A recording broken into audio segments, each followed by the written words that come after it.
Olá a todas e a todos, uma excelente noite.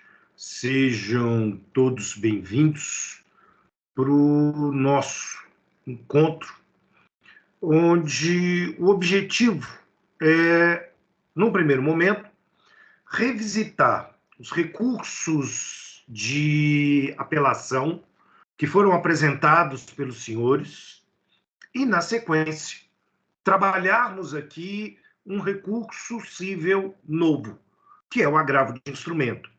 Vale lembrar que o agravo de instrumento é um recurso extremamente delicado, um recurso extremamente importante, que exige de nós um certo cuidado, uma atenção acerca das necessidades e das características com que nós devemos lidar com esse recurso. Seja bem-vindo, Michael, seja bem-vinda, Amanda. Indago a quem está chegando agora como é que está a qualidade do meu áudio, dados os problemas que havíamos passados no encontro. Me veem bem, me escutam bem?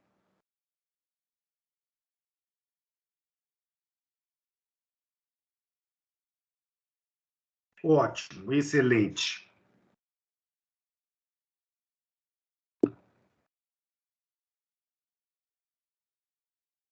Eventualmente o meu som aqui parece um pouco baixo, mas acho que está legal. Bom, então olha só, vamos lá. Vamos recapitular para a gente poder desenvolver aqui o nosso conteúdo.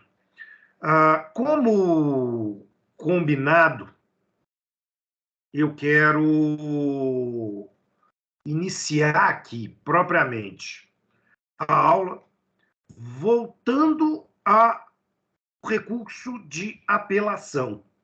É extremamente importante para a gente que o recurso de apelação ele seja bem compreendido, porque alguns de vocês postaram já no Canvas a atividade, e essa atividade ela tem pequenos erros, e se esses erros eles forem perpetrados, esses erros podem representar penalizações no exame de ordem. Então, parte da minha função aqui é sempre lembrá-los que nós temos que obedecer, seguir a mecânica que a prova da OAB espera de vocês. Né? Isso é, mais uma vez, algo muito parecido com a lógica da carteira de motorista. Né? Depois que você tiver a carteira de motorista, se você quiser dirigir o carro com os pés, isso é um problema simplesmente seu. Agora, se você vai fazer o exame de direção, você tem que se atentar a uma série de elementos, você tem que se atentar a uma série de exigências, e se você não se atenta para isso, você é penalizado, e a penalização ela pode representar, inclusive, eventualmente, uma reprovação. Bom, por que eu estou colocando isso? Né? Porque, embora em aula anterior tenhamos dedicado um momento para construir a petição de apelação, teve gente que não observou, né? E, portanto, deixou de lado algumas questões importantes dentro da construção dessa petição de apelação. Vamos lá. Quero lembrá-los do seguinte, em primeiro lugar. Eu havia pedido para que vocês fizessem, né, a postagem do recurso na data de hoje. Né? Então, vamos lembrar aqui a atividade, a tarefa, que está aparecendo aqui na tela de vocês. Quer dizer, vocês têm hoje até a meia-noite para me entregar esse recurso de apelação. Eu tenho aqui 8 pessoas enviadas. Os demais ainda não enviaram o recurso. Pessoal, mais uma vez, Muito embora a peça possa ser feita em grupo, é necessário a postagem individual, tá? Porque o Canvas ele é meio complicado quando a gente está lidando com atividade em grupo. E, portanto, para o Canvas é muito mais fácil que cada um de vocês poste para que eu consiga lançar a nota do que, eventualmente, alguém não lançar a atividade e o sistema me bloqueia para que eu lance a nota. Né? Aí eu tenho que entrar em contato com a central para pedir que libere para eu poder lançar a nota do aluno, etc, etc, etc. Então, toda atividade nossa ela deve ser postada individualmente, tá? Então, aproveitem aí, vocês ainda têm tempo para fazer essa postagem, façam aqui a gentileza de postar a atividade individualmente. Mas o que eu quero chamar a atenção aqui? Tá? Vocês estão vendo uma atividade aqui, enfim, de um aluno, mas eu quero chamar a atenção para um erro, e um erro que foi um erro frequente. Esse erro frequente ele não pode se repetir. Gente, vocês perdem meio ponto em 5 pontos se você não se atentar para o endereçamento correto da petição de apelação, bem como de qualquer outra petição. 5%, 5 décimos, meio ponto, é 10% da prova. É 10% da prova. É 10%. Então, atenção. O que acontece aqui? Esse tipo de endereçamento, excelentíssimo senhor doutor, não existe no CPC 2015. O CPC 2015 não manda que você enderece a petição para uma pessoa. Você endereça para um cargo, você endereça para um órgão, e o órgão é o juízo. Portanto, você não pode colocar excelentíssimo senhor doutor juiz de direito. Você vai escrever ao juízo de direito da primeira vara civil. Ponto. Por exemplo. Mas aqui tem um problema. Né? Aqui tem um problema quando a gente pensa na atividade. Né? Lembrando aqui que foi feito, então, da forma correta. Né? Eu não indiquei a comarca, porque a questão não te dá a comarca. Se você inventa uma comarca fictícia, isso pode ser entendido pela banca como um critério de identificação da sua prova e, consequentemente, a sua prova é zerada, é anulada. Então, olha só, né? Então fica aqui. Excelentíssimo senhor juiz de direito? Não. Por favor, consertem.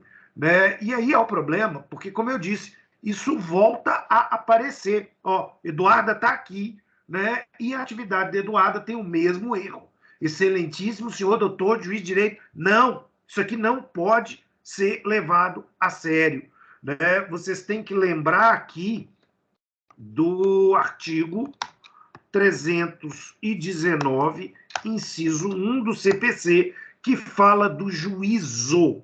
Né? Então, há uma diferença brutal entre quem é o juiz e quem é o juízo, e, consequentemente, isso daqui já gera meio ponto de perda na prova da OAB. Então, muito cuidado, porque isso acaba se repetindo, tá? Isso acaba se repetindo. Enfim, não cometam esse erro para não serem penalizados de bobeira, né? De bobeira. E aí a gente volta ao ponto, então.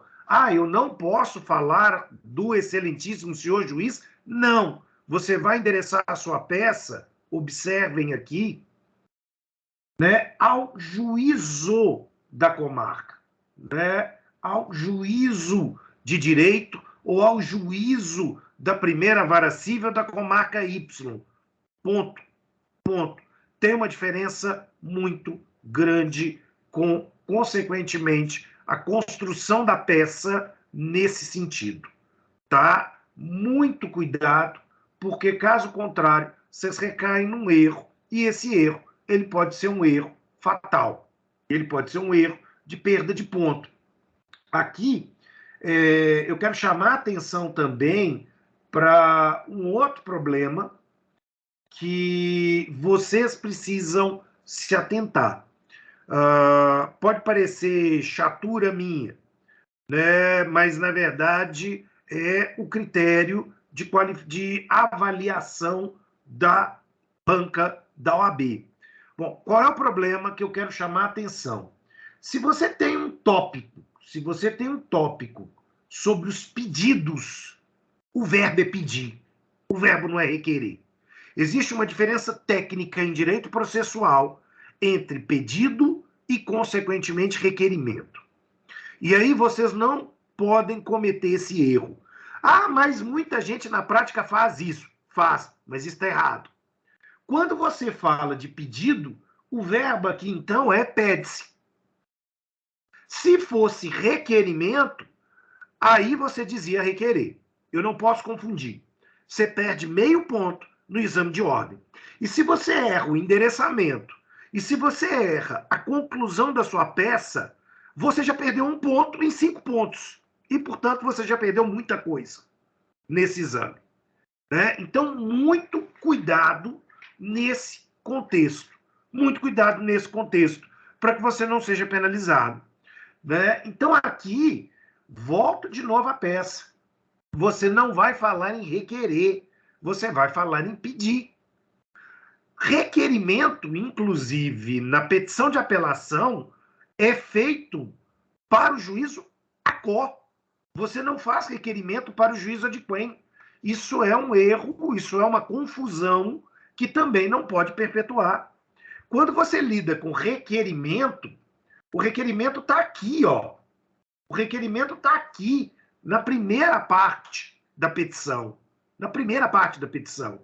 E você está requerendo o quê? A intimação da parte contrária, por força do princípio do contraditório, e logo depois o envio para o tribunal. São esses requerimentos que serão feitos na petição de apelação, não mais do que isso.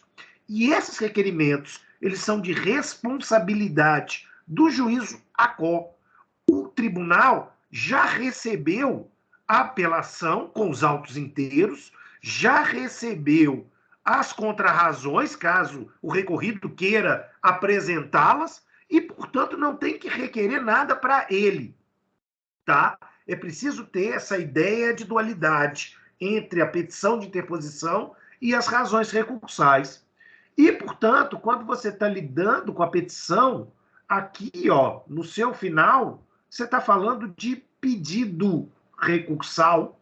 E se você está falando de pedido, é peremptoriamente proibido você falar de requerimento. Peremptoriamente. Então, o verbo é pede-se. Pede-se. E não requer. Gente, fica claro isso. Porque são erros bobos. Mas cada erro desse te custa meio ponto. Se você erra esses 2 erros, você já perdeu 1 ponto dentro dos 5 pontos que você tem dentro da peça prática. E aí, consequentemente, você acaba sendo reprovado. Né? Ah, mas é a chatura? Não. Isso é um rigor técnico que você precisa cumprir quando você está montando a sua peça. Tá? Então, aqui, muita atenção. Muita atenção. Né? E aí, qual é o ponto principal que muita gente que apresentou ainda o recurso não se ateve? Então, de novo, atenção. Você precisa pedir que a sua petição de apelação seja conhecida, é uma coisa. Então, foi feita uma análise processual. Nessa análise processual, ela preenche os requisitos e, no mérito, você está pedindo provimento. São 2 coisas radicalmente diferentes. Conhecer, prover. Análise de pressupostos para análise de mérito. Tá, eu vou dar um exemplo chulo. Mas eu acho que esse exemplo chulo ele é extremamente elucidativo. Esse exemplo ele foi trazido no manual do professor Daniel Mitidiero, lá da Federal do Rio Grande do Sul, a quem eu tenho uma grande amizade. Daniel ele diz o seguinte: se você pede uma pizza pelo iFood e o entregador chega na sua residência com a pizza Bom, vamos dizer que esse livro é a pizza aqui, é uma caixa de pizza. Para você, a análise de pressuposto é você verificar naquela caixa se realmente tem uma pizza. Ponto. Ponto. Se minimamente essa pizza está quente. Ou seja, foi a pizza que você pediu? Você pediu uma pizza, sei lá, moda, enfim, marguerita. É isso que ele te entregou? E mais, ela está quente. Ele não te entregou uma lasanha ao invés de uma pizza? Perceba, isso é análise formal. Isso é uma análise formal. Você não entrou no mérito. Você simplesmente analisou a forma de uma pizza, a substância, se a pizza é boa, se a pizza é ruim, se os ingredientes são ou não de qualidade. Isso é análise de mérito. Isso é análise de mérito. Então, consequentemente, você precisa pedir que o tribunal, o juiz adquém, conheça, portanto, promova um juízo positivo de mérito sobre o seu recurso. Isso vale para todos os recursos e não apenas para o recurso de apelação. Isso vale para todos os recursos. Então, se o seu recurso é conhecido, ele preencheu os pressupostos e, portanto, a gente pode passar para a próxima fase. Bom, você vai pedir o provimento. Provimento, não procedência. E isso é importante porque, necessariamente, quando a gente pensa na linguagem processual, eu preciso atender no pedido a dois objetos diferentes. O chamado objeto imediato, e que, portanto, vem primeiro, é exatamente a solicitação de provimento jurisdicional, de decisão judicial em sentido lato. E o objeto mediato, que vem após, é exatamente a substância daquilo que você busca. Quando você entra de sola querendo A ou B, ou, por exemplo, a condenação, você não cumpre o objeto imediato. E no cenário recursal, isso é muito importante, porque você tem que ter em mente o que você está pleiteando. Uma coisa é você pleitear a reforma de uma decisão. A outra coisa é você pleitear a cassação de uma decisão. Essas palavras, elas são muito diferentes e, por força do chamado efeito devolutivo, ela provoca todo um encadeamento de consequências processuais muito sérias. E aí vocês vão dizer, poxa, mas por que isso é importante? Por uma questão, meus caros.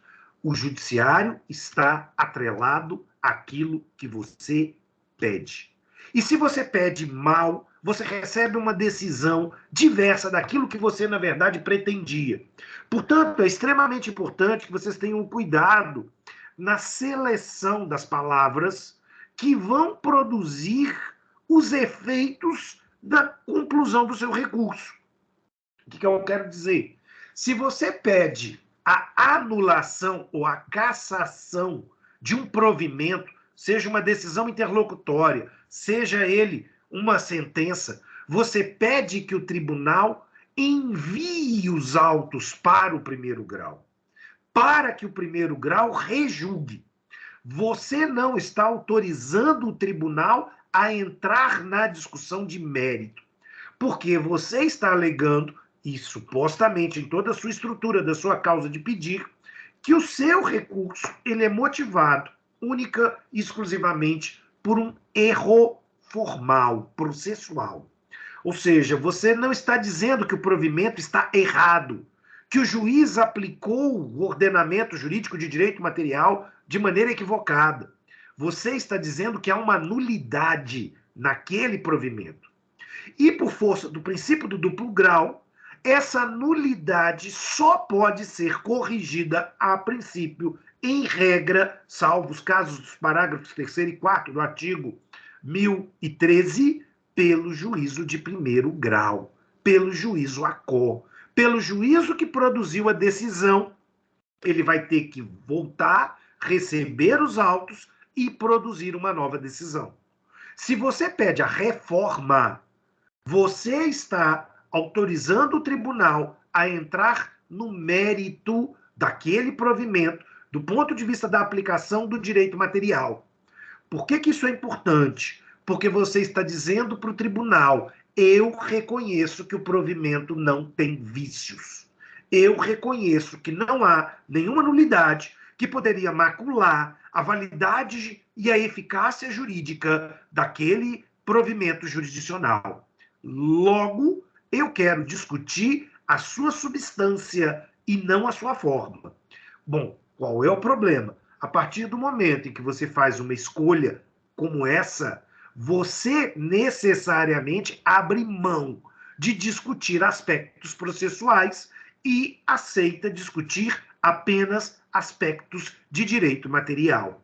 Uma vez que o direito material e o direito processual são figuras tão diversas, inclusive do ponto de vista de ordenamentos jurídicos, com características diferentes, que atuam em paralelo dentro de um sistema de um país, torna-se crucial saber utilizar de maneira adequada a terminologia que vai ser aplicada.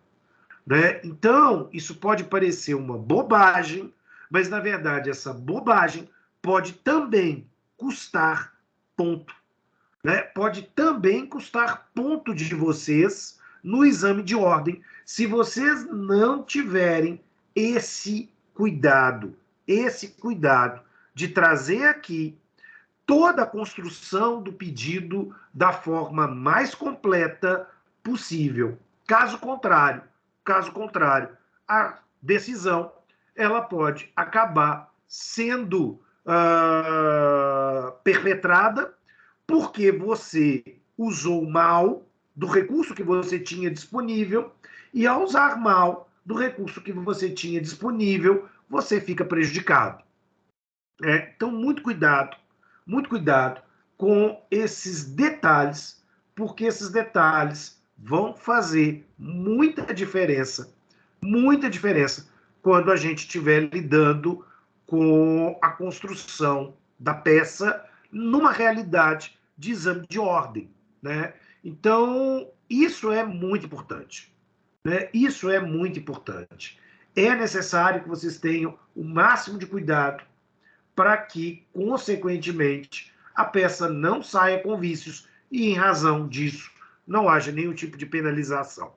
Bom, feito tais considerações acerca da petição de apelação, que vocês têm que apresentar ainda hoje, volto a lembrá-los, de maneira individualizada, no Canvas, para que a gente possa fazer essa primeira avaliação. Bom, de posse dessas informações, a gente pode avançar para o nosso próximo objeto de aula, que é a figura do agravo de instrumento dentro da lógica do Código de Processo Civil. Bom, a primeira coisa que chama a atenção e que, por isso, demanda de nós um cuidado especial quando conversamos sobre a figura do agravo de instrumento é a sua hipótese de cabimento. O agravo de instrumento ele é um recurso que ele tem uma história, vamos dizer assim, no CPC de 73 e, consequentemente, uma outra história quando estamos diante do CPC de 2015. Bom, o CPC de 2015 opta por não franquear o acesso a toda decisão interlocutória pela via do agravo de instrumento. Fato é, o CPC de 73 ele já nos entregava uma coisa que, de certo modo, era uma coisa peculiar. Explico. Na órbita do CPC de 1973, as decisões interlocutórias elas poderiam ser atacadas por dois tipos diferentes de agravo. Eu tinha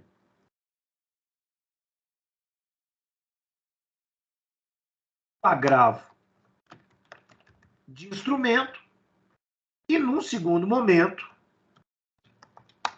eu tinha uma figura que era o chamado agravo retido.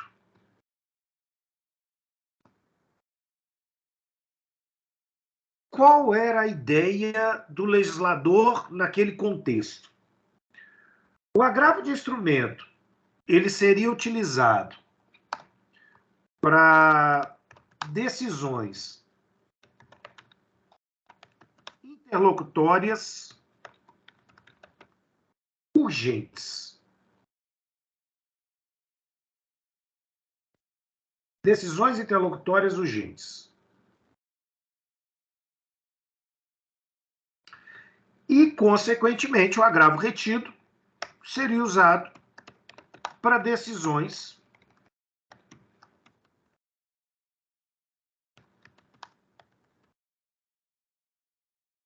interlocutórias não urgentes.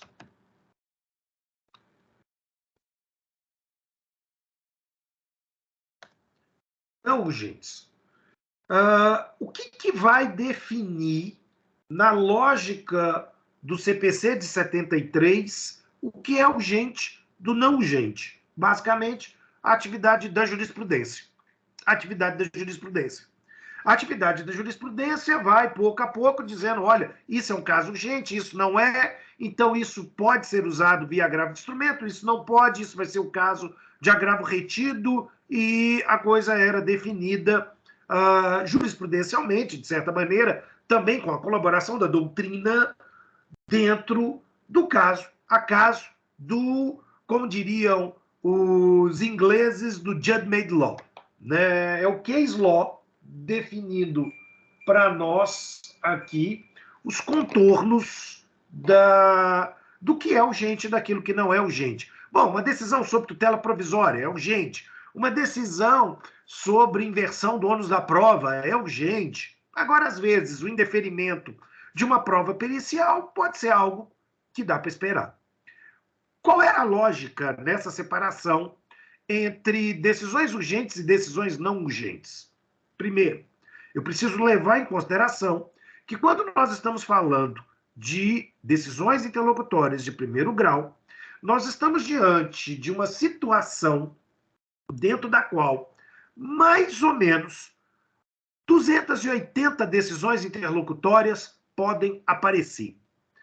Desde o momento que a petição inicial ela é distribuída até o fim da audiência de instrução e julgamento, que, portanto, precede a sentença, que, por sua vez, encerra o procedimento, eu posso ter 280 decisões interlocutórias variáveis.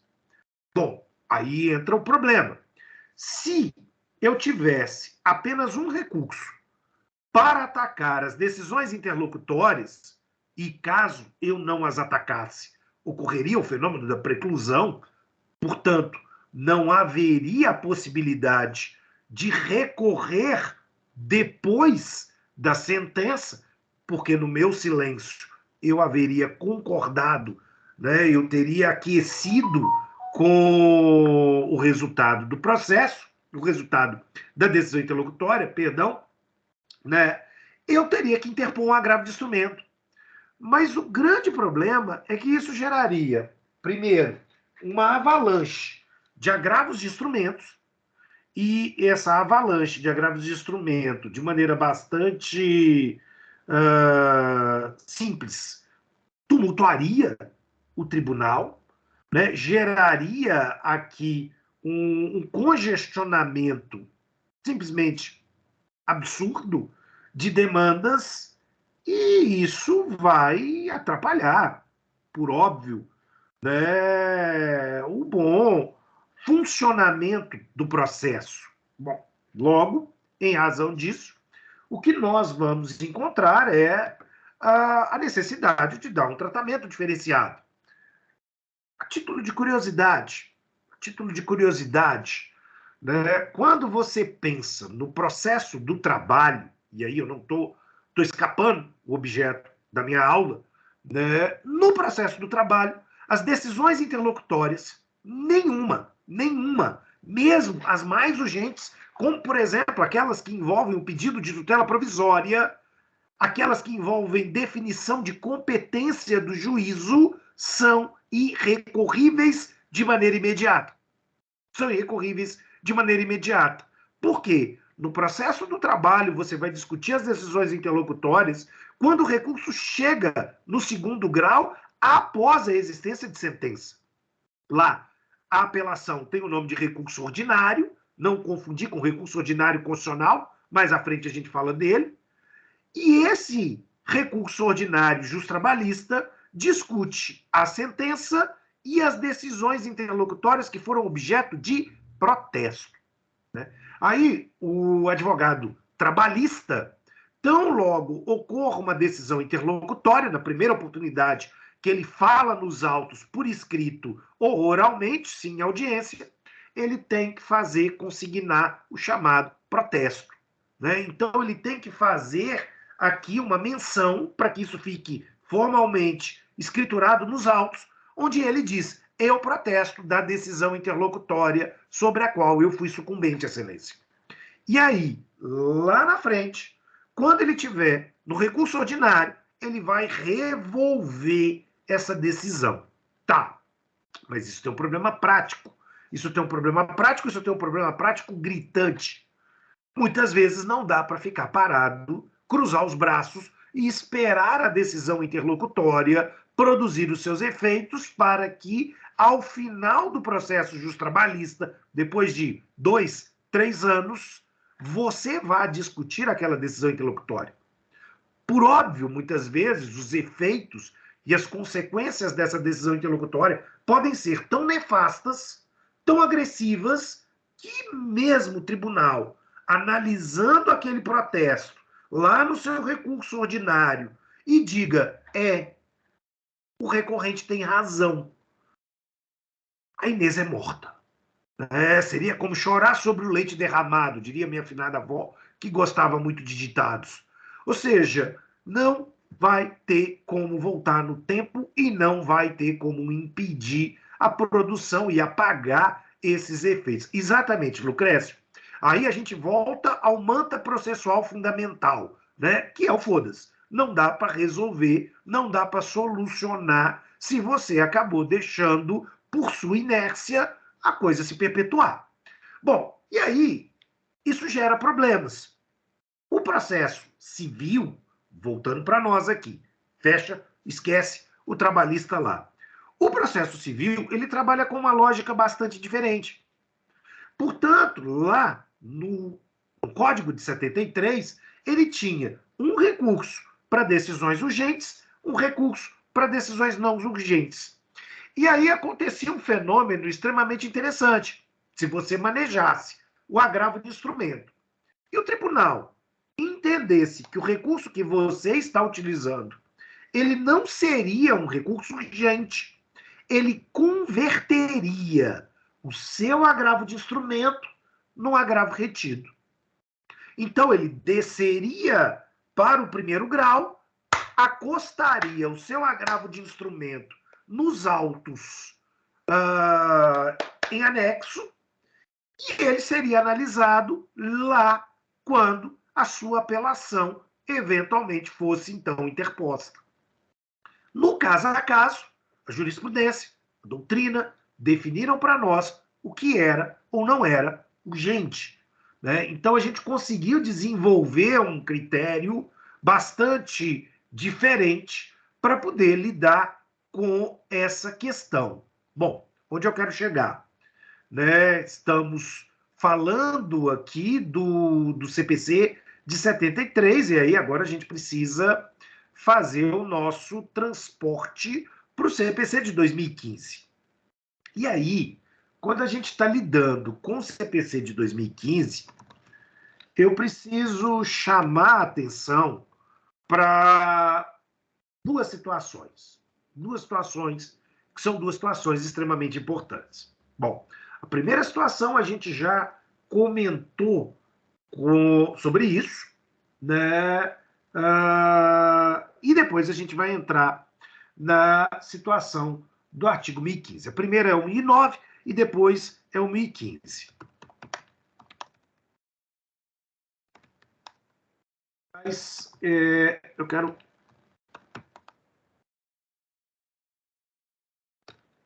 chegar aqui no ponto, né?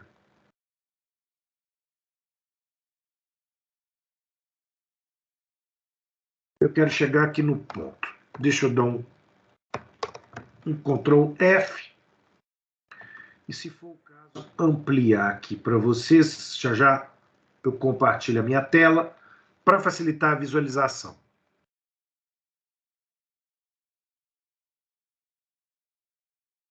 Bom, vamos lá. Então, olha só. O CPC de 73, ele identificava que o recurso de agravo de instrumento era um problema. E, como ele era um problema, haveria uma necessidade de criarmos mecanismos para diminuirmos o número de agravos, levando em consideração a possibilidade de existência de 280 decisões interlocutórias. Quer dizer, um processo que tivesse, no mínimo, mais de 100 agravos, ele já seria um processo absolutamente emperrado. Absolutamente emperrado. Então, o que o legislador imaginou? Ele olhou para o artigo 1009 e estabeleceu, no artigo 1009, uma regra geral. Com exceção das hipóteses do agravo de instrumento, porque o artigo 1015 entregaria, então, para nós uma situação de taxatividade e ostensividade das hipóteses nas quais caberia o agravo de instrumento, e aí vale lembrar, essas hipóteses, na verdade, elas foram muito construídas a partir da experiência do Código de 73, então a jurisprudência e a doutrina foi destilando e amadurecendo as ideias sobre o que poderia ou não poderia ser considerado como judicialmente urgente. E aí, então, ele vai nos dizer, se o caso não cabe agravo de instrumento, se o caso não cabe agravo de instrumento, então significa que eu tenho que propor o recurso de apelação, como nós vimos, e no recurso de apelação impugnar as decisões interlocutórias que se fizessem, então, sucumbentes, né? E aí o código pensou numa razão muito lógica por isso, porque ele está dizendo então o seguinte, às vezes eu perco uma decisão interlocutória, mas não significa que eu perdi o processo. Então, se eu perdi a interlocutória, mas ganhei a sentença, eu não vou ter interesse de recorrer dessa decisão interlocutória. Eu não vou ter interesse de provocar uma reabertura da decisão interlocutória, correndo o risco, inclusive, de produzir uma nulidade da própria sentença que me é favorável. Vamos lembrar do chamado princípio da proibição de reforma para pior. Né? O tribunal não vai piorar com o julgamento do recurso a situação que o recorrente já recebeu. Seria, por lógica, um absurdo contrassenso. Dessa forma, o que nós vamos encontrar é um raciocínio no sentido de que, regra geral, decisões interlocutórias serão impugnadas no momento da apresentação da apelação, se e somente se eu fui sucumbente na interlocutória e eu fui igualmente sucumbente na sentença. Bom, nos casos, entretanto, em que eu me deparo com o artigo 1015, aí eu tenho um cenário radicalmente diferente. Aí o código está estabelecendo que, se eu não interpuser o agravo de instrumento contra aquela decisão interlocutória, significa que eu concordei com a decisão judicial, e se eu concordei com a decisão judicial, eu fiquei em silêncio, cruzei os braços e depois eu não vou poder discutir isso no momento posterior. Eu não vou poder, em sede de apelação, trazer essa discussão, porque a preclusão já terá fulminado qualquer tipo de interesse e pretensão recursal. Então, nos casos do artigo 1015, ou eu recorro agora, ou eu não recorro e eu não volto mais a conversar sobre essa temática. Ou seja, terá ocorrido a preclusão consolidou, estabilizou, aquela situação jurídica decidida, e aí, pronto. Nada mais volta naquele tema. Nada mais volta naquela discussão. Está morto o assunto. E aí, o grande problema, entretanto, é que a opção legislativa foi uma opção que, de certo modo, foi muito criticada, porque ela entrega aqui 12 situações, são, sim, 13 incisos, mas o 12º ele foi vetado, então ele não existe, né? Me entrega aqui 12 situações onde, de maneira casuística, o código está me mandando agravar. Né? E aí, a decisão interlocutória ela foi produzida, eu tenho prazo de regra geral de 15 dias úteis para apresentar o meu recurso de agravo de instrumento contra aquela decisão interlocutória, se essa decisão interlocutória se apresenta dentro desse catálogo previsto pelo legislador. Tutela provisória, decisão de mérito, rejeição de convenção de arbitragem, desconsideração de personalidade jurídica, exibição de documento, rejeição da gratuidade, inadmissão ou admissão de intervenção de terceiro. Bom, são 12 situações previstas dentro desse contexto. Né? Só que, e aí a gente entra num ponto interessante e, ao mesmo tempo, num ponto delicado, é que, na prática, essa possibilidade da decisão interlocutória gerar elementos que me afetem processualmente de maneira negativa, mas que não foram pensados originalmente pelo legislador, é grande. E isso se transforma em um elemento extremamente problemático. Né? Isso se transforma num elemento extremamente problemático. Bom, nós já sabemos que a decisão interlocutória é qualquer decisão que não é sentença. E, portanto, se ela é decisão, ela não é despacho. O critério é o critério de exclusão. A decisão interlocutória ela pode decidir sobre tudo, inclusive sobre o mérito. Ela só não pode extinguir o processo de conhecimento ou o processo de execução. Ponto. Fora isso, tudo é decisão interlocutória. Por isso que eu posso falar em 280 decisões interlocutórias. Compreendem? Ou seja, há um verdadeiro universo de decisões interlocutórias. Né? Ou, para zoar aqui, aquele filme horroroso que está nos cinemas do Homem-Formiga Quantum Mania, tem um microverso de decisões interlocutórias que podem afetar o seu processo e o resultado final. Logo, dentro desse universo, né, Pedro, eu não quero dar spoiler, não, tá? Mas se você não quer gastar dinheiro à toa, não vai no cinema assistir o Homem-Formiga 3, porque, sinceramente, é perda de tempo, sabe? A gente envelhece 3 anos assistindo aquela merda, mas tudo bem.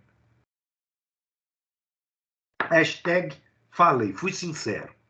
Né? Depois não me avise. Não reclame.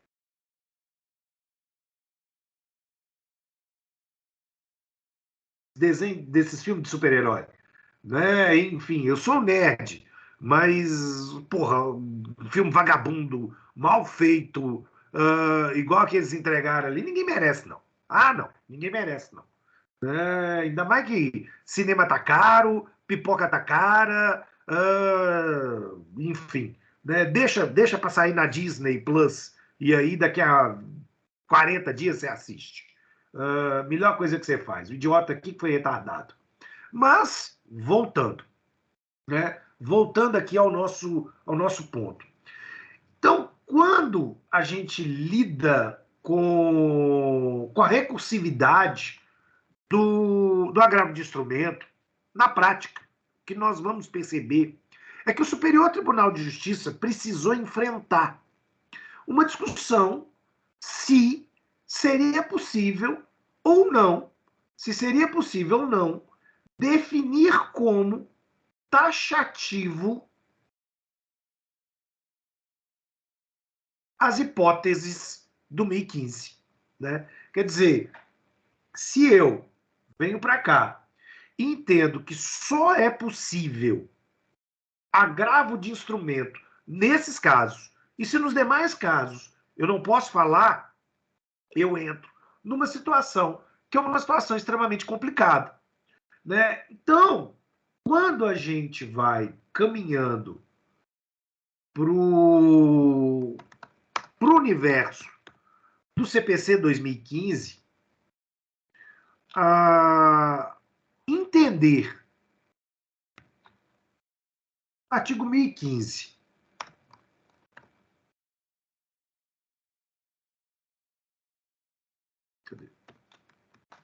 Se o artigo 1015 é taxativo ou não, se transforma em uma questão extremamente importante. Se transforma em uma questão extremamente delicada para o processo. E aí o que vai acontecer? Uma série de autores vai apresentar aqui, vamos dizer, discussões sobre se realmente é possível ou impossível conter todas as possibilidades dentro dos incisos do 1015. Né? E aí, a gente vai perceber que diversos autores mostram, apontam, de certo modo, falhas para definir ou não essa forma de leitura entre a possibilidade de uma utilização de analogias, uma possibilidade de utilização de interpretações extensivas, etc, etc, etc. Né? Bom, a título de curiosidade, né, para quem quiser uma bibliografia adicional aqui, faço propaganda de um artigo de minha autoria e de uma ex-orientanda aqui, já advogada, a doutora Marina Fran, que escrevemos esse texto aqui, apresentando questionamentos como esse.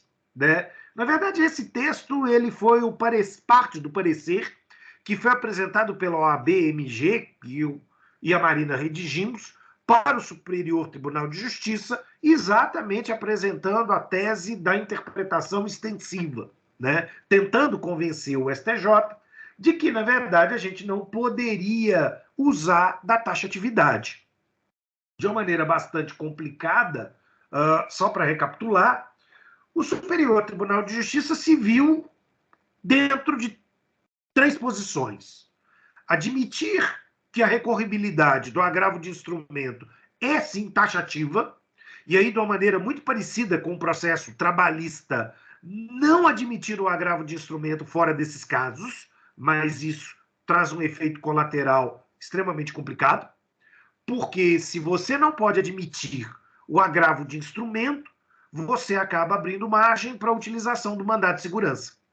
O mandado de segurança, a gente sabe, não é recurso, ele vai ser estudado pela gente mais à frente como uma modalidade de sucedâneo recursal. Mas qual é o problema? Se eu não tenho agravo de instrumento, eu lasco o mandado de segurança. E aí, no primeiro momento, vocês poderiam dizer assim, mas tudo bem, trocar 6 por meia dúzia. Né? Trocar 6 por meia dúzia, o mandado de segurança vai fazer às vezes, então fica tudo numa boa. Mas aí tem um porém. Quando o mandado de segurança ele funciona como sucedâneo recursal, ele traz um efeito colateral processual na gestão de processos do tribunal. Por quê? Como o mandado de segurança é uma ação constitucional, ele tem prioridade de rito dentro do tribunal. O mandado de segurança só perde para o habeas corpus. Isso significa dizer que o tribunal, quando ele recebe um habeas corpus, ele tem que desovar a decisão desse habeas corpus da forma mais rápida possível. Porque se ele não julgar aquele habeas corpus antes de tudo aquele habeas corpus trava a pauta do tribunal e o tribunal não pode julgar mais nada até julgar o maldito habeas corpus. E aí, o mandado de segurança, ele vira o próximo problema. Imagina que, se o Tribunal de Justiça começa a receber, de maneira repetitiva, diversos mandados de segurança, esses mandados de segurança vão travar a pauta. E a partir do momento que eles travam a pauta do tribunal, os outros recursos, como a apelação, um agravo interno, um embargo de declaração, estão sobrestados, estão travados. Só que tem um problema. Você nunca conseguiria voltar a julgar os recursos, porque sempre ia estar chegando mandado de segurança no tribunal. Isso basicamente geraria um elemento caótico.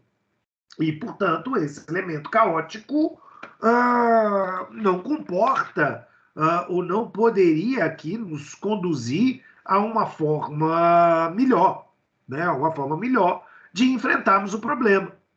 Resultado, né? O Superior Tribunal de Justiça começou a se mostrar mais interessado em absorver a tese do julgamento do agravo de instrumento para além das situações previstas aqui nessas 12 hipóteses. Mas aí entra um outro problema. Como é que a gente resolveria essa questão? Né? Porque se adotássemos o raciocínio da analogia, raciocínio esse que eu demonstro no meu artigo como equivocado, esposado pelo professor Luiz Guilherme Marinoni, pelo professor Daniel Mitidier, a gente teria alguns problemas. A gente teria alguns problemas porque a analogia ela pressupõe a existência de lacunas. E na lógica processual não tem uma lacuna. O legislador optou por não legislar, não criar um inciso, agrupando e agora dando recorribilidade imediata a uma decisão interlocutória. A analogia, ela demanda um nível de raciocínio, vamos dizer, mais precário, porque ela acaba trabalhando muito com a literalidade do dispositivo. E aí, buscando uma sofisticação hermenêutica, chegamos, a ABMG chegou na tese da interpretação extensiva. Por quê? A partir da utilização da interpretação extensiva, nós estamos lidando muito mais com a ratio iuris, portanto, com a razão que levou o legislador a considerar determinada hipótese como recorrível, do que propriamente com a sua literalidade, né? Então, é claro, trabalhar com a interpretação extensiva, ela exige um nível de sofisticação técnica, hermenêutica, que, infelizmente, muitos profissionais não têm. Bom, qual é o problema? Né? Qual é o problema?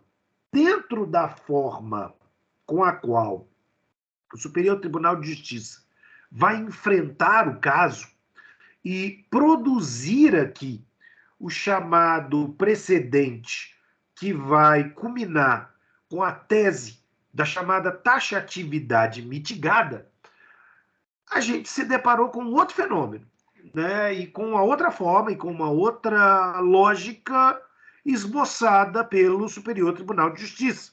Bom, o Superior Tribunal de Justiça, então, ele não concordou com a interpretação extensiva, ele não concordou com a taxatividade pura, mas ele criou um fenômeno que ele vai denominar como taxatividade mitigada. Aí vale a lembrança que esse julgamento ele é o recurso de número 169636 de 2018, julgado pelo STJ, né? E que virou um sistema de precedentes. Ele acabou se consolidando aqui sob a forma de um precedente importante para a gente lidar aqui, para a gente lidar com essa situação. Entretanto, quando a gente pensa que o agravo de instrumento ele é taxativo, mas ele comporta mitigação, gera uma certa estranheza, né? Eu costumo dizer que é algo muito parecido com essa placa aqui, né? Quer dizer, é proibido dançar agarradinho, mas se você quiser, pode. Ou seja, o recurso é taxativo, mas essa taxatividade ela me entrega eventuais exceções. E aí a gente fica sempre com aquela impressão de que, ué, mas não entendi, né? Explico. O Superior Tribunal de Justiça, na verdade, ele vai afirmar para nós que, via de regra, o agravo de instrumento tem que estar preso a essas duas hipóteses de incidências previstas no 1015. Bom, beleza. Porém, reconhecendo a falhabilidade do legislador, o Superior Tribunal de Justiça, então, admite que caberá ao recorrente, em situação excepcional, alegando a aplicabilidade dessa técnica da taxatividade mitigada, demonstrar que aquela decisão interlocutória, se ela não for analisada nesse exato momento, ela perderia a sua eficácia, ela perderia a sua utilidade processual.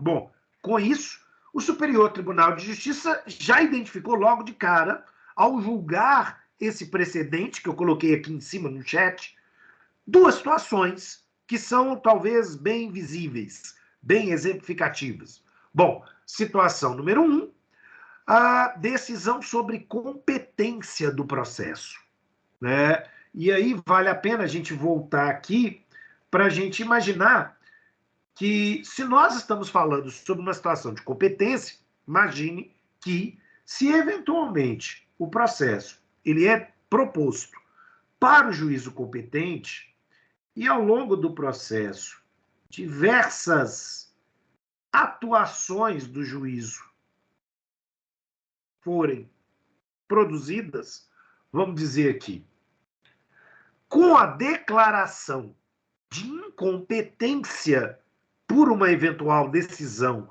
do juízo ad quem, todos os atos decisórios desse juízo seriam nulos. Imagina você deixar para discutir a competência lá no recurso de apelação, mas se o tribunal realmente reconhece a ocorrência da incompetência, ele não entra no mérito da sentença, ele devolve o processo para agora o juízo competente, que vai receber o processo desde o começo para processá-lo todo de novo. Imagina que esse processo durou 3 anos. Ele vai chegar no tribunal, o tribunal vai julgar o recurso e dizer realmente é uma incompetência. Devolve-se os autos para um primeiro grau, não mais o juízo que produziu a sentença, mas o juízo competente, e a gente começa essa ladainha toda de novo. Ora, isso é um desperdício de dinheiro, isso é um desperdício de tempo, isso é um desperdício de energia humana e, portanto, isso não tem lógica. Logo, o Superior Tribunal de Justiça vai dizer: estamos falando sobre a ocorrência de uma incompetência, então, tão logo este juízo se disse competente, deve ser proposto o recurso de agravo. Porque aí para tudo. O processo não se desenvolve, não tem marcha processual, porque nós estamos discutindo aqui se há ou não há a competência. Opa, o tribunal entendeu que ele é competente. Beleza, manda-se os autos para o juízo competente e toca o barco lá, sem grandes prejuízos, sem grandes problemas, né? Uma outra situação que o Superior Tribunal de Justiça vai trazer, que é bastante ilustrativa, é o caso de uma decisão que se nega a colocar o processo em segredo de justiça. Ora, se ele nega a colocar o processo em segredo de justiça, e essa não é uma decisão que o legislador, no artigo 1015, considerou como urgente, significa que ela só vai ser objeto de análise em momento recursal. Só que em momento recursal, 3 anos depois, quem tinha que ter acesso ao processo já teve. Eventual questão que envolvesse uma intimidade, sei lá, né, ou um segredo profissional já foi devassado, já está lá, já está público há tempos, seria simplesmente ridículo dizer que da apelação em diante ela seria posta em segredo de justiça. Né? Então, essa lógica é pura e simplesmente uma lógica que não se justifica. Né? Mas, de novo, o legislador não imaginou. O legislador não previu a possibilidade de agravar de instrumento dessas duas situações, e são duas situações extremamente importantes, e são duas situações extremamente delicadas e caras para o processo. Bom, resultado, né? O que nós vamos ver, então, a partir da ideia da taxatividade mitigada, é a possibilidade de, no caso a caso, buscarmos identificar as hipóteses de cabimento. Na prática, a partir de 2018, né, dezembro de 2018, ocorreu aqui uma posição por parte da advocacia de lascar agravo de instrumento, né, em praticamente qualquer decisão interlocutória e deixar para o tribunal definir ou não se seria ou não seria uma hipótese de agravo de instrumento. Por quê? Dentro do precedente criado pelo Superior Tribunal de Justiça, se o Tribunal ACO não entender que se trata aqui de caso de agravo de instrumento aplicando a taxatividade mitigada, ele converte, na verdade, esse agravo de instrumento sem produzir a figura da preclusão em matéria que pode ser objeto de discussão em preliminar de apelação num eventual e incerto futuro, na verdade. Né? Então, o legislador, perdão, o Superior Tribunal de Justiça, né, ele acabou criando uma situação que, para os juízos de segundo grau, não foi tão interessante. Se a gente queria diminuir o número de agravos de instrumento, geramos um problema com o princípio da taxatividade mitigada, porque, diante de uma incerteza jurisprudencial, não há uma definição entre o que é ou não é matéria de agravo, agrava-se. Agrava-se. Né? Juiz decretou a revelia do réu. Ele agrava. Ele não vai deixar para discutir isso em preliminar. Juiz nega deferir aqui a citação do réu por edital, mesmo havendo provas de que ele se encontra em lugar incerto e não sabido, agrava. Né? Juiz se nega a homologar um negócio jurídico processual, lá o famoso artigo 190 nosso, agrava-se. Decisão de saneamento do 357, agrava-se. Né? E aí o que a gente vê hoje é cada vez mais o restabelecimento do agravo de instrumento.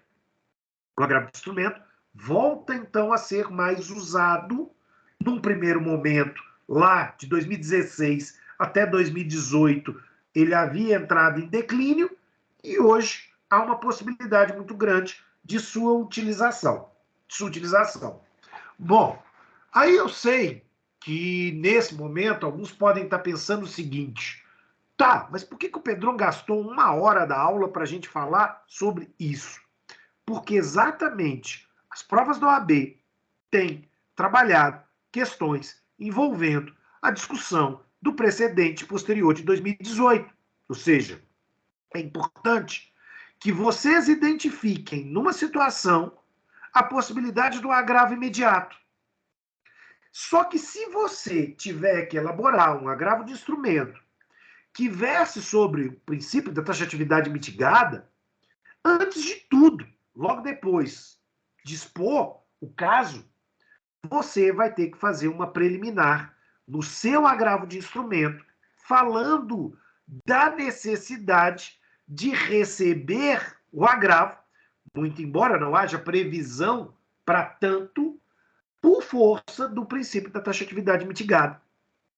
Se você não tiver esse cuidado, resultado prático, o tribunal não vai conhecer o seu agravo, porque vai falar em taxatividade e vai dizer que aquela hipótese não se encontra no 1015. Né? Então, por exame de ordem, você precisa ter uma maldade. Você precisa ter uma maldade.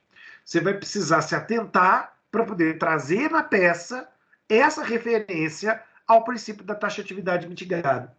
E aí é uma questão que é uma questão recorrente. A OAB já explorou mais de uma vez essa teoria da taxatividade mitigada, essa técnica da atividade mitigada, da taxatividade mitigada, exigindo e esperando do candidato ao concurso da OAB a sua manifestação sobre. Né? Então, daqui decorre uma série de questões, uma série de cuidados que precisam ser praticados sob pena do fracasso da sua peça. Então, olha só, a título de curiosidade, deixa eu ver se eu pesco uma situação aqui para ilustrar a nossa fala, né, para que vocês entendam exatamente o que eu estou colocando aqui, né, e como que isso acaba se transformando numa questão extremamente séria, do ponto de vista prático, na verdade. Do ponto de vista prático.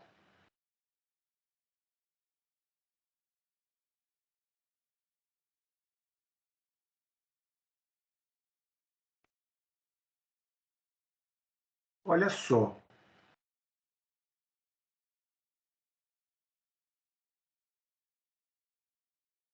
Deixa eu colocar na tela.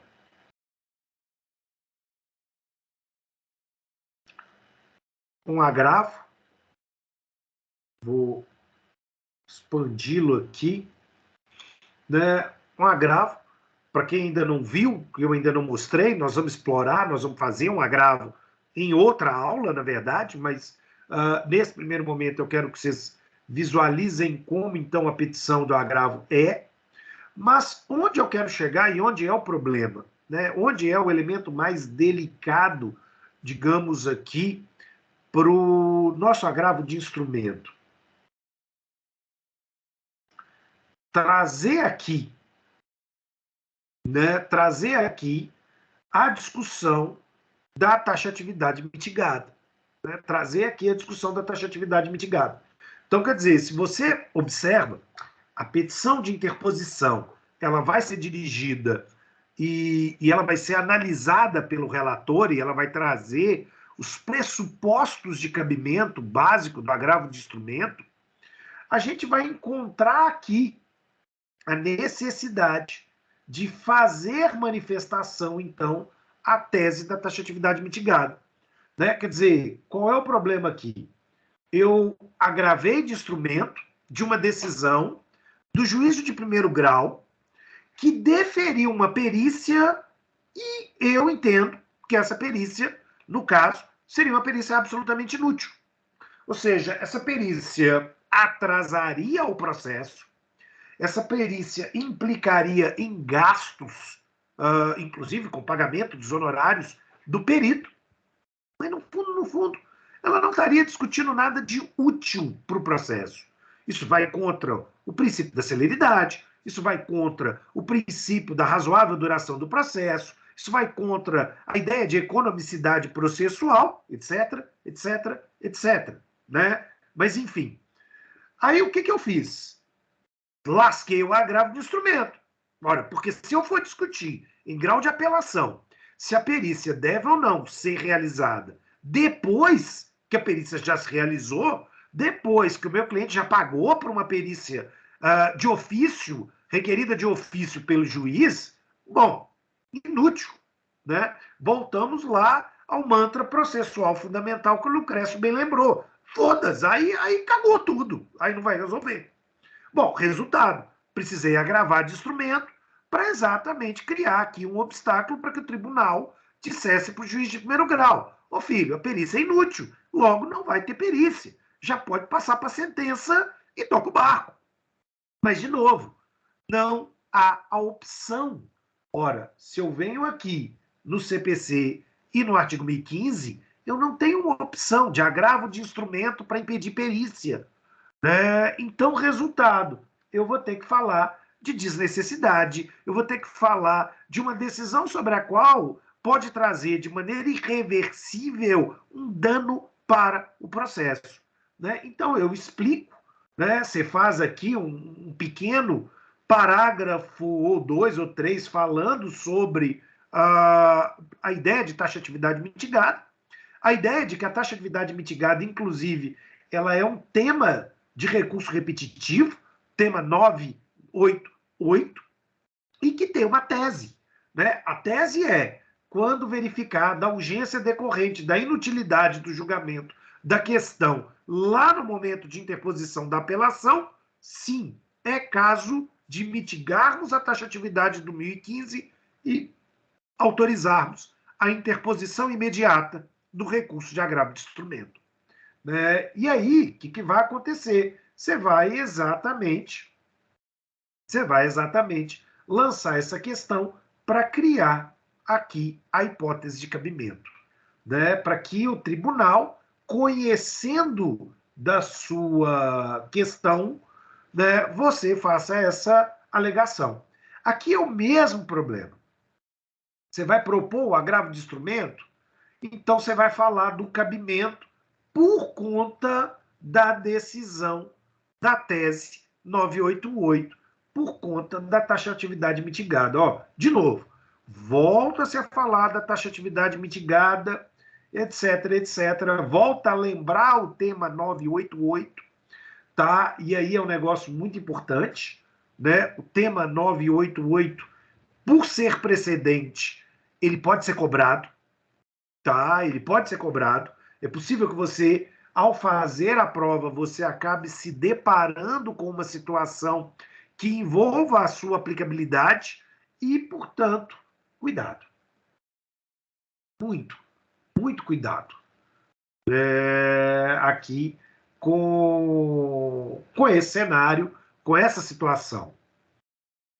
Volto, então, a dizer que plenamente possível, é plenamente viável, isso já aconteceu, que a comissão do exame de ordem mande você identificar, dentro da narrativa de um caso, a possibilidade de interposição de um agravo de instrumento para poder discutir a tese da taxatividade mitigada.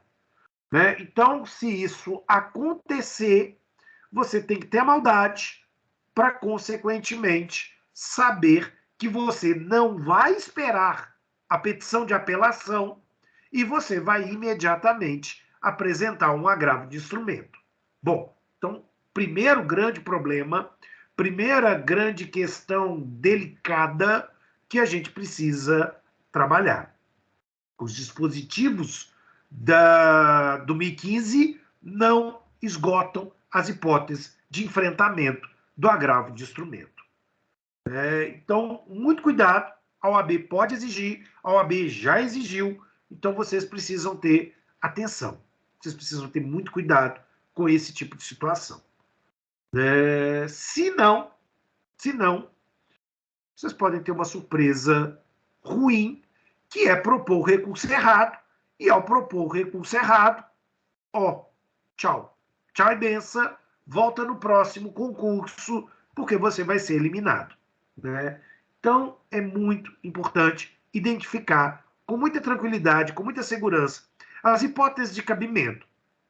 Então, a gente desenvolveu com muito cuidado as hipóteses de apelação e agora a gente vem desenvolvendo as hipóteses de utilização do agravo de instrumento.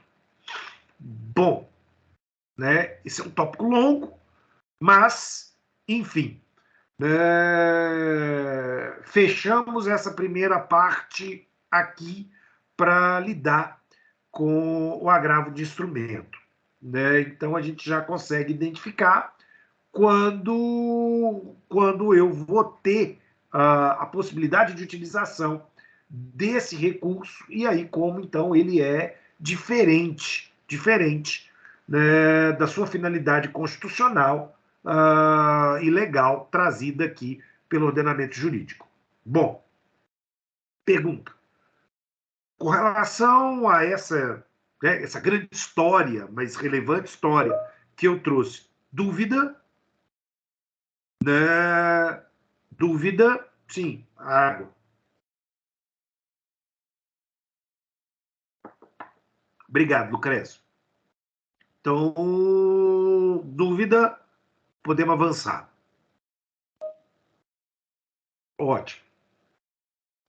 Bom, próximo passo para a gente pensar o agravo de instrumento é a gente pensar a sua hipótese de definição do seu prazo.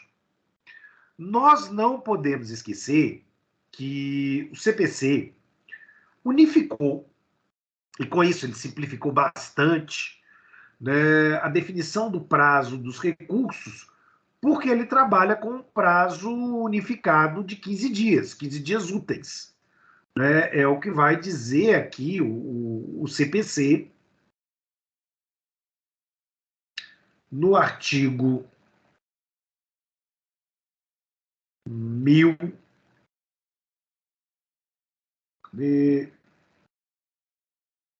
no artigo 1000 e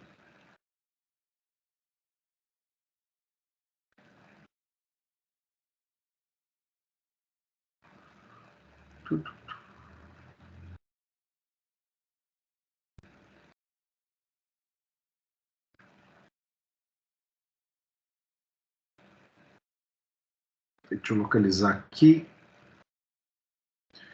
né, no artigo 1003, parágrafo 5º, né, eu vou ter aqui a ideia de que, regra geral, todos os recursos terão prazo de 15 dias, à exceção dos embargos de declaração, que tem prazo diferenciado, 5. Né? E é claro, o caput do 1003 vai nos lembrar que a Fazenda Pública, a Defensoria, os núcleos de prática jurídica, o Ministério Público vão ter aqui prazos diferenciados em dobro, né, como estabelece a legislação. Bom, o agravo de instrumento, assim como a apelação, ele vai exigir preparo, ou seja, ele vai exigir de nós o pagamento de custas para a sua interposição. Quando a gente vai na tabela de custas do Tribunal de Justiça,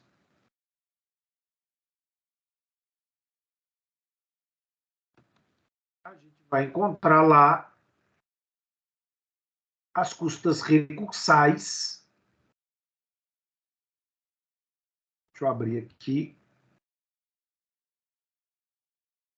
As custas recursais.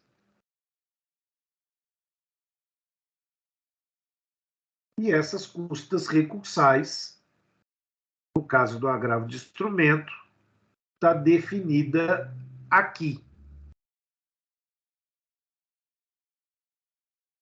Para quem não conhece o site que manda para a tabela de custas, é esse aqui. Né? Então, o agravo de instrumento, via de regra, ele já começa com um valor de R$ 302,21, mas ele tem uma observação. Né? Será cobrado a título de transmissão do meio eletrônico para envio à primeira instância, peças processuais, um valor previsto no item 1.3 da tabela G do anexo da lei estadual. Bom, qual é o problema quando a gente vai ver aqui? Né? Se nós estamos diante de recursos físicos, há aqui que se avaliar o número de folhas do nosso agravo, o número de folhas que eu vou juntar no meu agravo, porque vamos lembrar, daqui a pouco eu volto e falo nisso, o agravo envolve aqui a apresentação de cópias, né? E de maneira bastante curiosa, quando a gente pensa em apresentação de cópias, quanto maior o número de folhas que eu trago, mais caro fica o meu recurso, uma vez que ele vai trabalhando com, com essa, né, essa gradação. A ideia seria, né, mais pesado o recurso, mais caro o recurso, só que aí ele vai nos lembrar que na tabela G, no item 1.3, eu vou pagar também pela digitalização, se necessariamente o segundo grau é digital e o primeiro não é, né? Então eu tenho um outro custo que eu preciso lidar e escalonar aqui nesse universo. O agravo de instrumento, exatamente, ele vai se chamar agravo de instrumento, portanto, porque ele lida com três partes. Três partes. A apelação, ela lida com duas partes. Duas partes. O agravo de instrumento, por sua vez, ele tem três partes que formam o recurso, né? E, na verdade, a última parte é exatamente o que o adjetiva, é o instrumento. Bom, quando a gente vai para o artigo 1016, esse artigo está regulando a petição de interposição e esse artigo está regulando as razões recursais. Até aqui, a análise do 1016 é muito parecida com a análise do 1010 sobre apelação. Parece para nós que são peças muito parecidas, são peças que guardam uma semelhança. O artigo 1017, por sua vez, ele fala dessa figura que vai ser, então, denominado de instrumento, né? Que eu preciso ter em mente? Aqui, a petição de interposição, ela é dirigida para o presidente do tribunal adquém. Então, olha que coisa diferente. Na petição de apelação, ela é dirigida para o juízo de primeiro grau.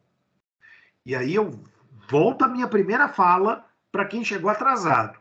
Muito cuidado, diversos colegas já postaram no Canvas petições de apelação com erro no endereçamento do juízo, né? Não é para o juiz de direito, é para o juízo da vara tal. E se você não agir assim, você vai perder ponto. Mas, enfim, se a apelação ela tem essa cara, porque, na verdade, ela tem a primeira folha na forma da petição de interposição e a segunda na forma das razões recursais, o agravo de instrumento ele vai ser um pouco diferente. Ele vai ser um pouco diferente. Ele vai ter aqui mais exigências. A petição de interposição dele é mais longa. A petição de interposição é mais longa porque ela tem mais requisitos que serão analisados pelo relator. E só depois a gente entra nas razões recursais propriamente ditas, né? Então, olha que coisa importante. Os regimentos internos, assim como a legislação processual, determina que o nosso agravo de instrumento ele seja endereçado ao presidente do Tribunal de Justiça ou ao presidente do Tribunal Regional Federal. E aí, de novo, é um pronome de tratamento. Você se referir ao tribunal como egrégio, né? Então, o modelo, para não ter erro, é se referir ao excelentíssimo senhor desembargador presidente do Tribunal de Justiça do Estado X. Minas Gerais, São Paulo, Espírito Santo, Bahia, sei lá. Estado X. Ainda, no processo de construção da petição de interposição, você precisa explicar para o tribunal quem é o agravante. Por uma questão muito simples. Né? O agravo de instrumento, ele é um procedimento que tramita em paralelo com o procedimento do primeiro grau. Ele é diferente da apelação. Na apelação, tramitou-se todo o procedimento de primeiro grau, veio a sentença, sobem os autos para o tribunal. No agravo de instrumento, não. A relação de processamento ela se dá de maneira concomitante. E, ora, se ela se dá de maneira concomitante, os autos estão no primeiro grau. Logo, o que o tribunal conhece do caso? O iufas. Nada. Porque, na verdade, toda a situação ela está lá no primeiro grau. Diferente da apelação, onde, então, você poderia usar da malandragem, né? E ao usar da malandragem, você dizer para o tribunal que você não vai qualificar o agravante, porque o agravante já está qualificado nos autos. Aqui no agravo de instrumento, isso é crucial. Isso é crucial. Né? Quer dizer, você tem que qualificar o agravante, porque o tribunal não sabe quem é o agravante, o tribunal não sabe quem é o agravado, se você não fizer essa demonstração. Então, aqui, você vai ter que ter o cuidado, você vai ter que apresentar para o tribunal a questão. Então, você vai dizer, olha, e aí a gente vai seguir, na verdade, a mecânica de qualificação do artigo 319. Nome, sobrenome, estado civil, profissão, CPF, carteira de identidade, domicílio, e-mail, etc. Etc. E isso é extremamente importante para a gente poder avançar aqui. Né? Do mesmo modo, você precisa qualificar o agravado. E aí eu vou seguir a mesma lógica. Nome, sobrenome, etc., para poder fazer essa qualificação. Bom, a qualificação ela não é um mistério, vamos dizer assim. Né? Ela não é uma questão aqui que, no fundo, ela vai trazer mais problemas.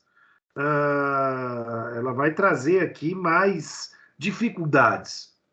Só que, logo depois, quando você abre a legislação, o artigo 1016 exige que você informe o nome e o endereço dos advogados que estão atuando nesse processo. Né? Então, é importante que você agora traga essa informação. Só que aí, o que acontece? Essa informação, ela está aqui por uma questão lógica fundamental. Nós vamos intimar o agravante e o agravado dos atos típicos do agravo, do processamento do agravo de instrumento, ou pelo Diário Oficial, ou pela sistemática do PJE, né? Ou, no caso aqui de Minas, do JPE, uma vez que o sistema de segunda instância ele é diferente do sistema de primeira instância, né? Mas, enfim. Dentro dessa lógica, eu vou, então, fazer mais ou menos como nessa petição aqui, ó. Né? Eu vou dizer que é advogado do agravante o doutor fulano de tal, a doutora fulano de tal, que tem aqui endereço profissional aqui, nesse lugar. Do mesmo modo, a agravada tem como advogado fulano de tal, que, consequentemente, tem endereço profissional lá. Bom, beleza. Beleza. Aí eu ultrapasso, né, essa exigência formal aqui, trazida pela lei, e, mais uma vez, quero voltar nisso, o lugar de trazer isso é a petição de deposição. É essa primeira parte que nós temos que entregar para o relator analisar o agravo de instrumento. Agora, na sequência, o Código exige de nós a atenção para o fato de que, já que o tribunal não tem todos os autos, ele não tem os autos, ele não tem todos os documentos, ele não tem todas as informações, ele precisa de cópias. E é essas cópias que vão ganhar o nome de instrumento. Bom, ok. Quando a gente vai para a legislação, a gente vai ter, então, a seguinte situação, né? E aí vale ampliar isso aqui para que todo mundo possa enxergar bem. O artigo 1017, ele diz que, então, o meu agravo de instrumento, ele vai ter em anexo, sob a forma do instrumento, peças que podem ser obrigatórias e peças que podem ser facultativas.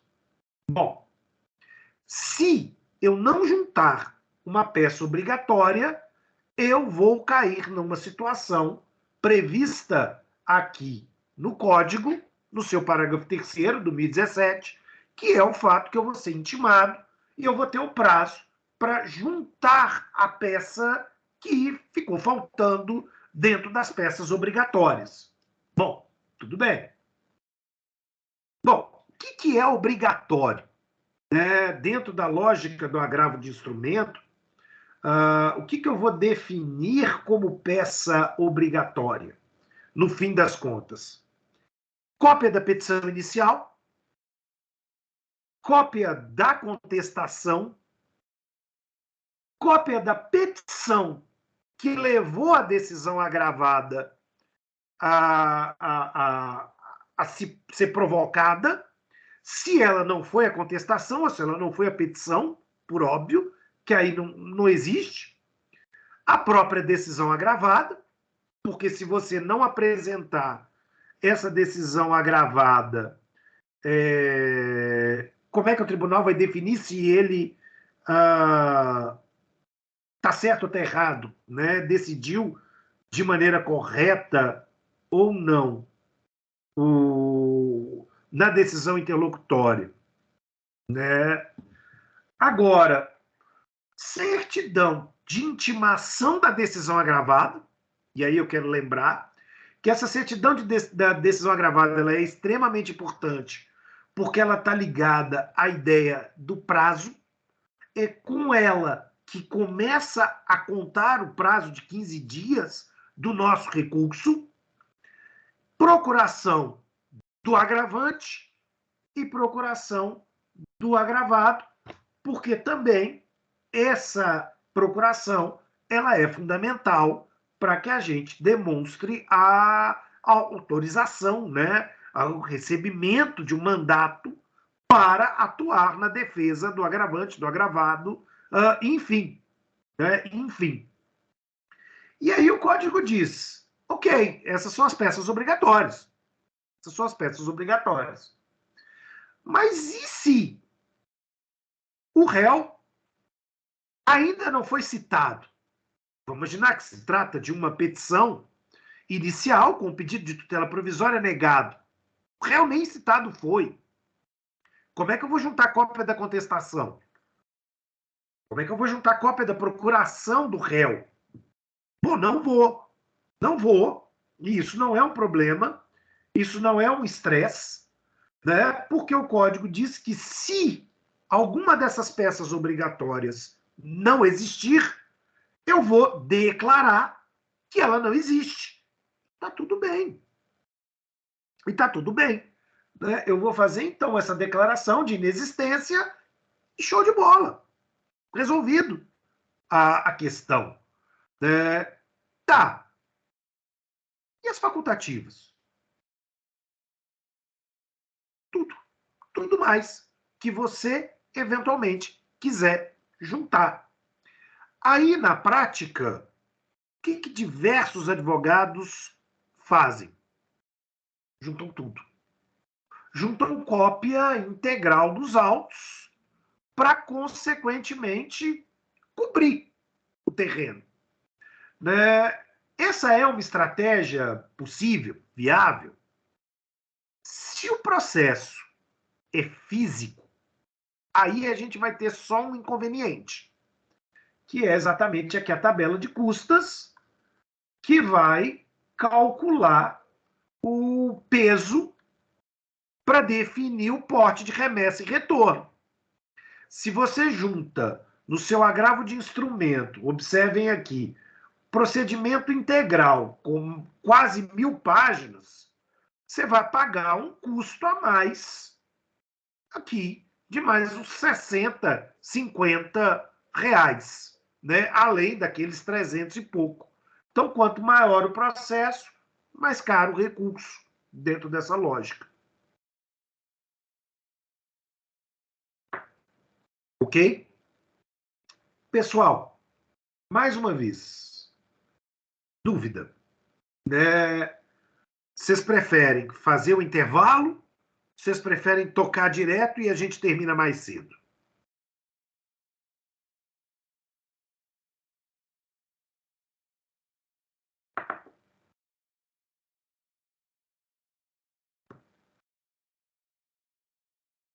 Ótimo. Então, tocamos direto. Obrigado. Bom, então olha só, né? Quando a gente vai lidar com o processo físico, eu preciso ter o cuidado de estar juntando essas peças, né? Senão, eu caio nessa situação em que eu sou intimado para juntar posteriormente, sob risco do tribunal extinguir sem mérito o meu agravo. Curiosamente,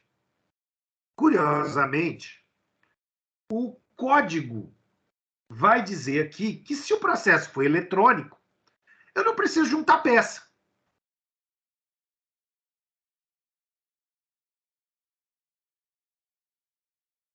O SAGE, IPROC, PROJUDE, que capturaria os autos integrais e já enviaria para o tribunal, resolvendo toda a controvérsia. Né? O tribunal de segundo grau ele já teria tudo aqui com condições e tranquilidade para que ele pudesse, então, ter acesso ao seu recurso. Bom, maravilha. Maravilha. Entretanto, e aí eu volto na peça, né, que eu quero chamar a atenção, é sempre bom você lembrar disso. Né? Então, aqui, nesse modelo, o agravante, então, informa que se trata de procedimento eletrônico, de modo que está sendo juntada aqui cópia integral. Cópia integral. Né? Então, eu tenho tantas facultativas quanto as obrigatórias, está tudo abrangido, show de bola, não tem como alguém aplicar o parágrafo 3º do 1017 contra mim. Entretanto, é obrigatória essa declaração. Preste atenção. O advogado assume, sob risco de responsabilidade criminal, que essas cópias digitais, ou eventuais, no caso de cópias físicas xerox simples, são originais. São originais. Né? São originais. Bom, qual é o problema aqui? E se ele não fizer essa declaração? Eu tenho uma irregularidade. Então eu tenho que declarar. Se eu não declarar, eu teria que provar, a partir da juntada de peças autenticadas, e aí eu estou falando de autenticação em cartório mesmo, folha a folha, com carimbo do cartório, garantindo que aquele documento é um documento autenticado. Né? O que vai levar, óbvio, o preço do nosso agravo lá para a estratosfera. Quer dizer, imagina um processo de 1000 páginas, eu tendo que autenticar em cartório cada página. E a autenticação hoje está o olho da cara. Então, isso faria com que o recurso fosse simplesmente elevado a um preço simplesmente absurdo. Simplesmente absurdo. Né? E isso implica no risco de inadmissibilidade do meu agravo em razão da não declaração. Logo, se você não informa isto aqui, você perde ponto na prova da OAB. Se você não informa o endereço do agravante do agravado, se você não informa o endereço dos advogados do agravante e do agravado, você perde ponto na OAB. Então tem que ter muito cuidado, porque comparativamente à apelação, a petição de interposição do agravo de instrumento é uma petição mais chata. É uma petição mais detalhada, cuidadosa, melindrosa. Senão, você pode ser responsabilizado. Né? Você pode estar perdendo ponto, e ao estar perdendo ponto, isso te gera problema. Do mesmo modo, observem aqui, né? Eu estou informando que não existe contestação e procuração dos advogados do agravante ainda. Isso pode acontecer. E aí você tem que lembrar de falar, relator, não tem essa peça. Não tem essa peça. Bom, se eu não tenho essa peça, e olha que eu juntei cópia integral, não tem como essa peça ser proposta. Né? Eu não posso ser punido por isso. E isso é importante. Porque se você não se atenta para isso, eventualmente, o que nós vamos ver? O relator aplicando o parágrafo 3º do 1017 e dizendo, o agravante, cadê a peça? Você não juntou? Cadê a peça?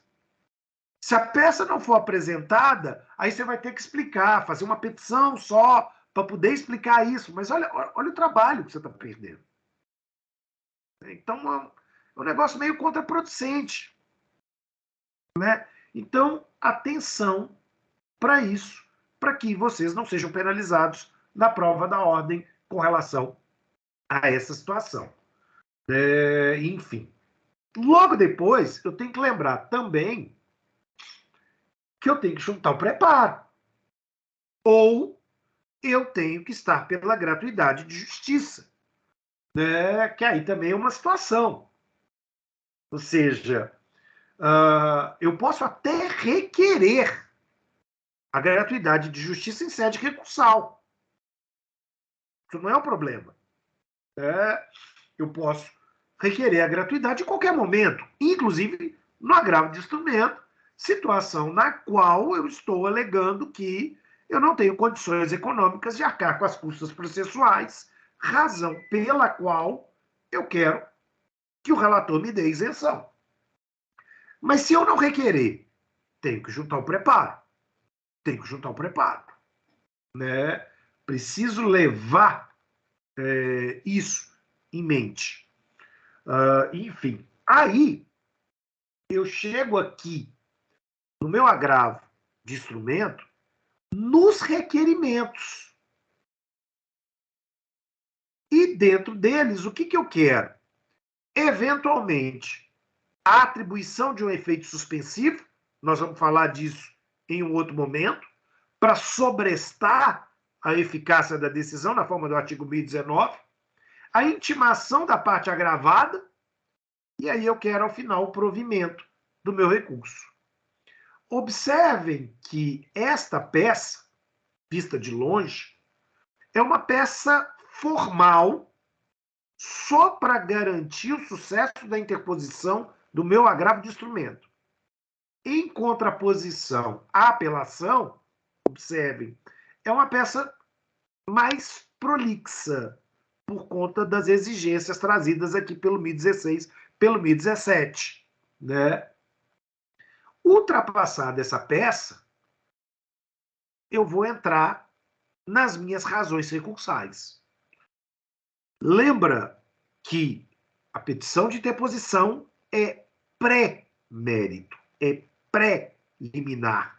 Você não está discutindo o caso, você não está atacando a decisão interlocutória, você está preparando, a partir da entrega para o tribunal, do cumprimento das exigências formais, que o seu agravo tem condição de admissibilidade.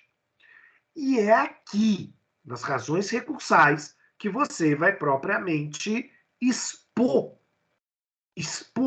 o mérito do seu recurso, representando, mutatis mutandis, a causa de pedir do seu recurso, ou seja, fatos e normas que justificam o seu recurso, e o seu pedido recursal propriamente dito. Então, observem aqui que, para cumprir a exigência do 1016, eu vou ter que, nas razões recursais, trazer a exposição de fato e de direito. Ah, Pedrão, mas eu poderia fazer uma peça só, interposição e razões misturada? Não. Senão você perde ponto na OAB. Na prática, dificilmente um relator indeferiria e negaria seguimento ao seu agravo. Mas, na comissão de avaliação da OAB, você perde ponto. Você perde ponto se você não se atentar para essa questão. Então, atenção, cuidado, né? Cuidado para que você não acabe perdendo ponto de graça nesse contexto. Né? E aí, como é que vai ser a minha peça? Eu vou endereçar essa peça, mais uma vez, para o juiz adquém, que vai julgá-lo de maneira colegiada. Então, quem vai julgar o meu agravo é a Colenda Câmara Cível, que faz parte do egrégio Tribunal X. Aqui eu trago o caso, trago a fofoca do caso. Beleza. E vou entrar nos fundamentos para aquilo que eu estou buscando atacar. Mais uma vez, cuidado.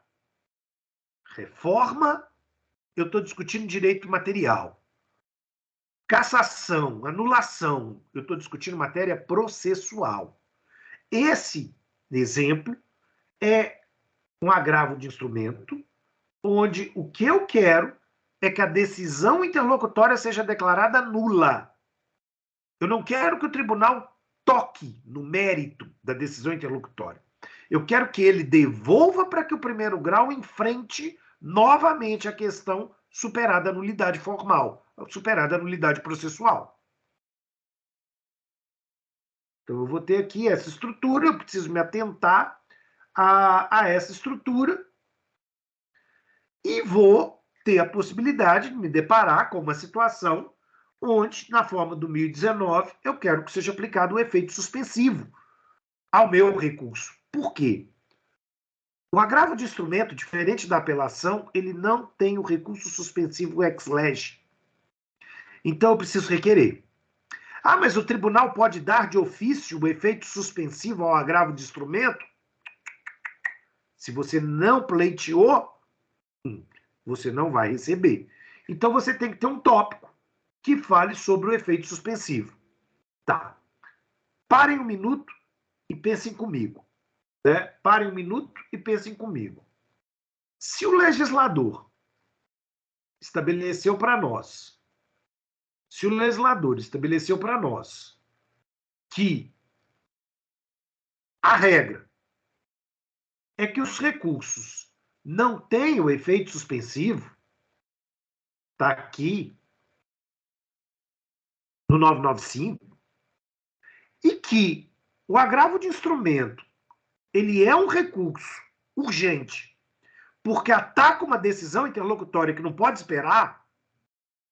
Se você, por descuido, deixa de pedir o efeito suspensivo, você está mandando uma mensagem para o relator. E não é uma boa mensagem. Você está mandando a mensagem de que aquela decisão interlocutória não é tão urgente. Ora, se a decisão interlocutória não é tão urgente, cadê a emergência? Cadê o interesse? Se você está falando de taxatividade mitigada, você deu um tiro no seu pé se necessariamente você não tiver essa parte 3 pleiteando o efeito suspensivo do seu recurso. Compreende? Ou seja, se a taxatividade mitigada ela existe porque reivindica urgência, e se você não pede o efeito suspensivo porque você entende que você pode esperar, se você pode esperar não é urgente. Então não cabe o tema 988 do STJ, logo o seu agravo de instrumento pode ser negado, pode ser não conhecido, né, por falta de interesse processual aqui. Então, isso é uma situação extremamente importante, que de maneira lógica, muita gente não presta atenção. Muita gente não presta atenção. E aí, no momento em que não presta atenção para uma situação como essa, cria-se um problema. Né? Cria-se um problema. Porque aí você cria uma incoerência, uma incongruência. Isso é paradoxal. Eu quero que a decisão interlocutória seja analisada agora porque ela é urgente, mas eu não peço para sobrestar os seus efeitos, então ela não é urgente. Então, por que eu estou recorrendo? Né? E aí eu preciso lembrar ainda de que eu tenho que ter pedido. Né? Se aqui eu pedir a cassação, aqui o meu pedido tem que ser também no sentido dessa cassação. Eu não posso ser incoerente e falar em reforma nesse exato momento. De maneira nenhuma. Então eu tenho que lembrar dessa terminologia e da distinção entre reforma e, eventualmente, cassação. Ok? Bom, de posse disso, né, a gente consegue compreender os elementos mais importantes do nosso recurso de agravo de instrumento. Né? Qual seria o próximo passo? Pensar como esse agravo de instrumento ele vai ser processado a partir do momento em que ele for interposto no tribunal. Bom, mas aí vira tema para outro encontro nosso. Né? Como eu comi o recreio de vocês, compensamos aqui no final da aula. Bom, vamos de novo.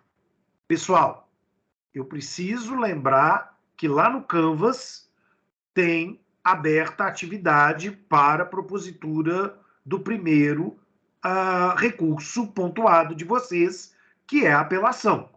Né? Nós temos vídeo, nós fizemos uma apelação na aula passada, etapa por etapa, e, consequentemente, essa apelação ela vai ser pontuada e eu preciso que cada um de vocês, individualmente, poste para mim a apelação no Canvas até meia-noite de hoje, por favor. Né? Já teve gente que postou, mas já teve gente que postou uma peça que não está muito correta. Se tiver tempo e oportunidade, corrija a peça, por favor.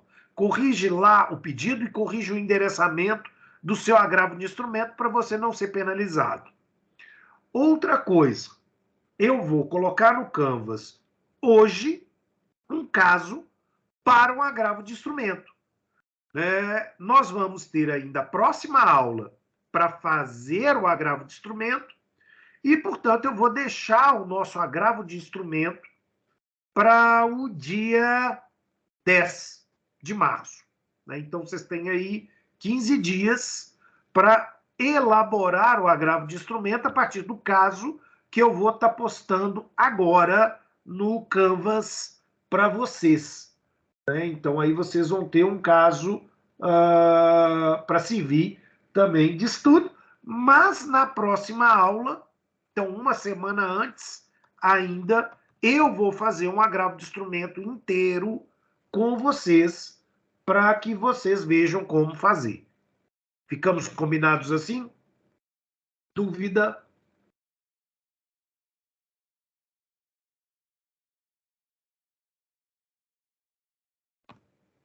Pessoal, dúvida?